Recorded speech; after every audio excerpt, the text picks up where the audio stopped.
Hey people, I just did a whole video and my daughter pushed a button. So I'm going to start over again. This video, I'm telling you guys all of my numbers because I've never done that. I never did it before. You're not going to get a before and after picture from me. Sorry, I'm not going to stand in my sports bra and shorts or a bikini. Ugh, which is a scary thought. So I'll save you guys from that. I'll show you an after picture compared to pictures that I've had before that people snuck or forced me into. So as of March 7th, when I had my surgery, I was 276 pounds. My biceps were 17 inches. My thighs were 24. My waist is 46. My calves are 15 inches. Forearms are 10 inches. My neck is 16 inches. I won't do those measurements again until April 7th, which will be my 1 month surgery, whatever you guys call it, the anniversary of my surgery, okay? I had some other things also that I wanted to talk to you guys about, and that was, I actually wrote it down too, so I'm proud, what I'm eating right now. So tomorrow will be a week since my surgery, and I've been kind of pushing the limit on what I'm supposed to be eating. It was supposed to be a clear liquid diet. Yeah, I didn't stick with that. Sorry. I know that there are good people who are like, well, you should do what you were told. Well, I've had surgeries before. I've been around my family members that have had lots of gastric surgeries. My mom had the Roux-en-Y, but so I know what can be pushed and what is being done wrong or you know, stuff like that. So yes, I've had soups, chicken noodle soup, cream of broccoli soup. They went down fine. I had a very soft macaroni and cheese, very soft. I boiled those noodles till they were practically nothing. What else? Mashed potatoes. I had some mashed potatoes. What else? Jello, Greek yogurt, cottage cheese. As far as drinking, I've had Gatorade, vitamin water, apple juice, little bit of milk. It has protein in it, so little bit of milk. Water, of course, and I think that's it. I haven't had dumping syndrome yet. I've been drinking regular Gatorade and regular vitamin water, and I haven't had any negative effects as of yet. But there's always the chance that I can find something that will cause me to be sick, and then we'll avoid those. So don't be afraid to try stuff in very, very small quantities. You know, I was very careful with what I was eating. I would take one small spoonful of cream of broccoli soup. That was the first thing I tried. I'd swallow it. I'd wait, figure out how it was going to go. You still swallow air, so you get that air trapped, and you do get a pressure, or at least I do, right under my breastbone. So extend your chest and neck and open your mouth and just let that, and take a deep breath and let that air escape. And usually for me it passes pretty easily. It's starting to pass easier and easier every day that goes by. What it feels like. Okay. So I'm not in any pain anymore, unless you count the stitches itching like crazy. Oh, and the tape that they put on me, yeah, I was allergic to it, so that's a whole new kind of hell right there. How I feel, I'm not hungry, okay?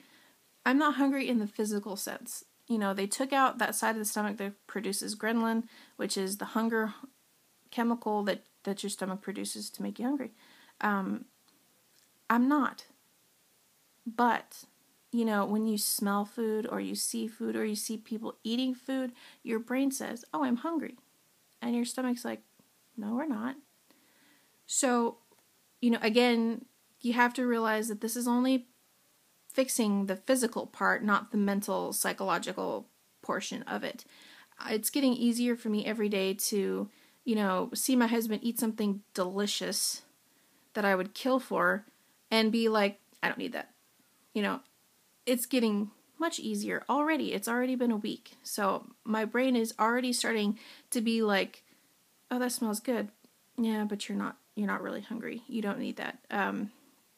So I have no desire to eat like cookies, cakes, and that's probably more from me knowing that those are empty calories and I can get very sick if I don't get the water, protein, and vitamins that I need now.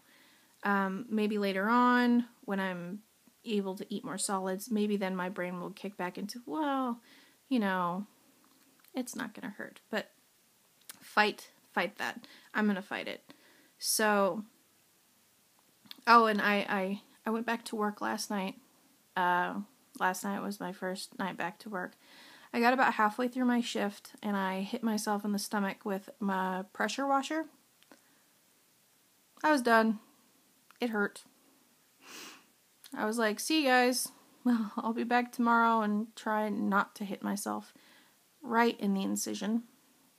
Ow. Or in one of the bigger one that I have.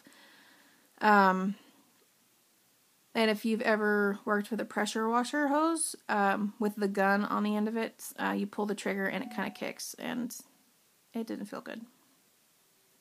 So, but I was able to get, you know, half of my shift in, which isn't bad. It's not a long shift. It's only like a 4-hour shift, you know, so I got about 2 hours in.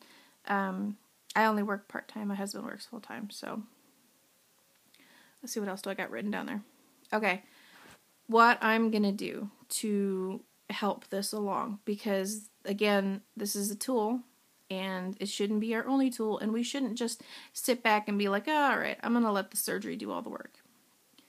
Okay, if you don't want all that sagging skin, you're going to have to work, and that's what I plan on doing. So I'm getting back into P90X, which is, I wonder, there it is. The P90X videos, there's like 10 or 12 videos of different stuff. So as soon as my stitches come out, I'm getting back on that. Believe it or not, I used to do that on a regular basis. And it's a great workout. It's hard. Okay, so if you're going to try it, don't force yourself to do everything that they're doing. You know, if they're doing something impossible, stand there, take a breath, and get back in when you can, okay? It is very hard, and I can't keep up with them, but that's not the point. The point is to keep myself active and to work on my muscles so that it'll pull everything in. You know, I'd like to avoid as much of the sagging skin as I can. I know that there's no way in hell I'm going to avoid all of it, but I'm going to do the best that I can, and I'm not going to just sit here and let the surgery do the work. So I'm going to get back into that. My husband says he's going to help me get into it, but I don't know if I want to let him, because, you know, he quit drinking soda and lost 50 pounds. I quit drinking soda and nothing happened. So, for once, I would like to beat him in the weight loss game.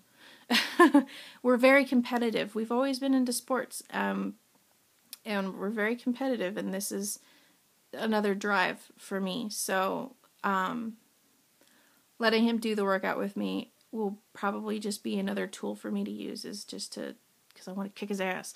No.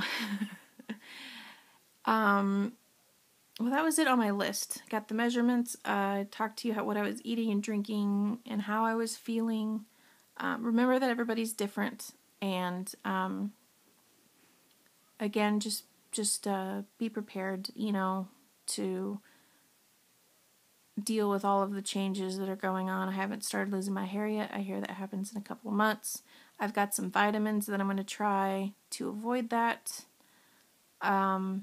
We'll do vitamins another day, because I'm already up to almost 10 minutes, and I hate doing the long ones. So, I will see you guys April 7th, hopefully, unless I forget. Yeah, so I might be a little late. All right, don't shoot me. All right, guys, take it easy, and I will see you next month.